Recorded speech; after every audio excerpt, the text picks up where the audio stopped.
IPhone 12 Pro ആണ് model. Complaint ഓണാവണില്ല കാരണം വന്നതാണ്. ഓൾറെഡി ഇത് വേറെ എവിടെ നിന്നൊക്കെ ട്രൈ ചെയ്ത ബോർഡാണ്. നമ്മൾ ചെക്ക് ചെയ്ത് നോക്കിയപ്പോൾ തന്നെ ഫോണ് ഹൈ ബൂട്ടാണ്. പവർ ബട്ടൺ നിൽക്കുമ്പോൾ തന്നെ അത്യാവശ്യം 500 സംതിങ് മില്ലി ആംബിയറിൽ നിൽക്കുകയാണ്.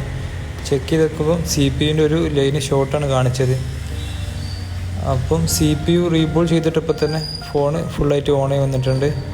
ഇത് CPU മേലാണ് പവർ ഐസി വരുന്നത്. മുമ്പ് എന്തെങ്കിലും പവർ ഐസി റീബൂട്ട് ചെയ്തപ്പോൾ ഹീറ്റ് വന്നതായിരിക്കും. ഏതായാലും CPU റീബൂട്ട് ചെയ്തിട്ടപ്പോൾ തന്നെ ഫോൺ ഫുള്ളായിട്ട് ഓണായി വന്നിട്ടുണ്ട്.